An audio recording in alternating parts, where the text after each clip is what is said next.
শব্দটা যখন উচ্চারণ করি তখন আমরা নজরুলকে বিবেচনা করি তিনি একজন প্রতিবাদী এবং প্রতিরোধী লেখক।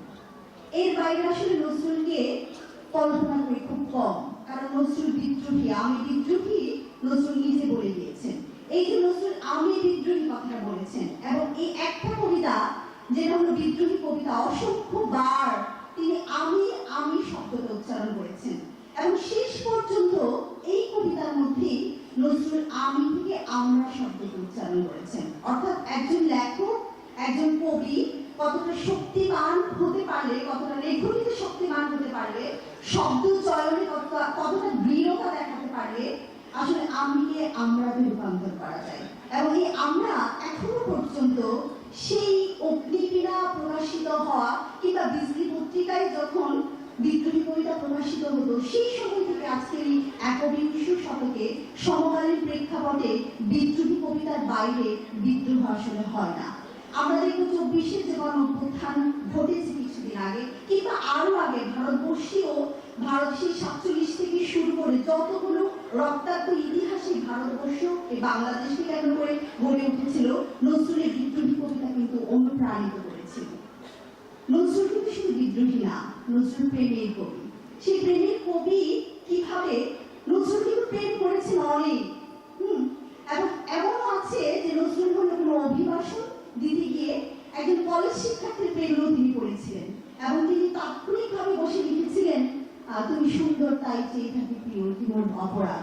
এই যে নজরুল, তাহলে নজরুল শুধু বিদ্রোহী বলা যাবে না।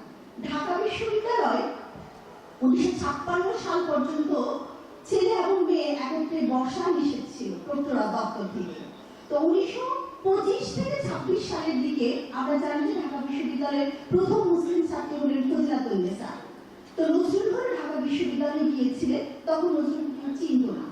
নজরুল ঢাকা বিশ্ববিদ্যালয়ে গিয়ে তখন এখনকার কার্জন হল, যেটা তৎকালীন বিজ্ঞান ভবন ছিল, সেই বিজ্ঞান ভবনে দাঁড়িয়ে একজন মেয়েকে দেখেছিলেন এবং বলেছিলেন আমি মেয়েটির সাথে কথা বলতে চাই।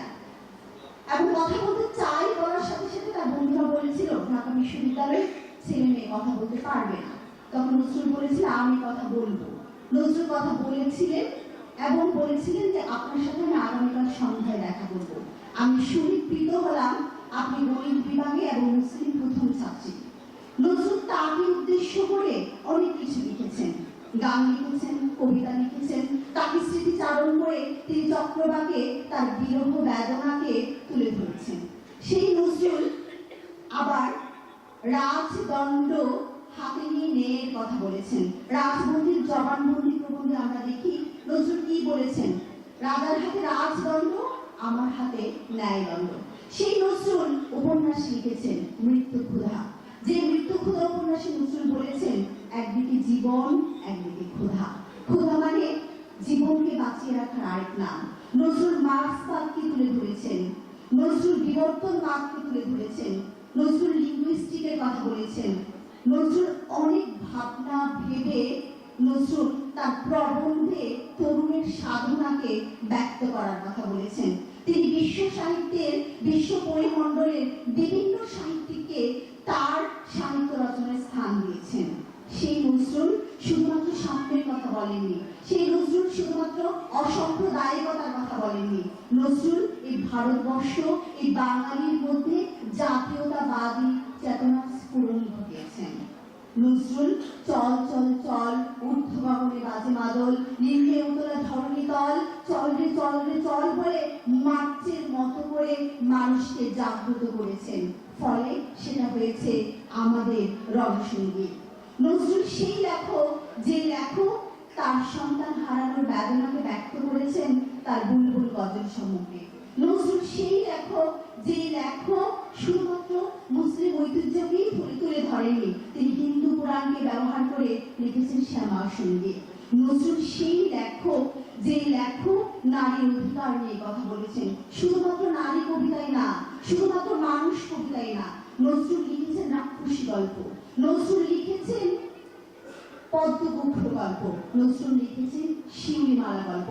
নজরুল ব্যক্ত করেছেন কিভাবে সৌন্দর্য বোধে উদ্ভূত হতে হয়। নজরুল ব্যক্ত করেছেন মানুষের প্রেম, ভালোবাসা, বিরহ, এই ত্রয়ীর সম্মিলনে প্রকৃতি আরো কত সুন্দর হয়। তাই তো তিনি লিখেছেন গোবা বাতায়ন পাশে গোবা প্রভুর শাড়ি। নজরুল যখন নার্গিসকে ভালোবেসেছিলেন তখন নজরুল নার্গিসকে বিবাহ বন্ধনে আবদ্ধ করেছিলেন, কিন্তু সেই নজরুল যার ব্যক্তিত্ব বোধ এখনো পর্যন্ত আমাদেরকে তাড়িত করে, সেই নজরুল কিন্তু ঘর জমে থাকতে চাননি। তাই তো তিনি সেই রাতেই নার্গিসকে রেখেই হলো চলে এসেছিলেন কুমিল্লা থেকে। ফলে নজরুল আমাদের জন্য রণতুচ্ছবাদক, নজরুল আমাদের চেতনার উন্মেষক, নজরুল আমাদের জন্য জাতীয়তাবাদী চেতনার স্ফুরক, নজরুল আমাদের প্রেমের কবি। নজরুল আমাদেরকে শিখিয়েছে কিভাবে প্রেম না পেলেও শিউলি ফুলের মালা গেঁথে জলে ভাসিয়ে দিতে হয়। ধন্যবাদ সবাই।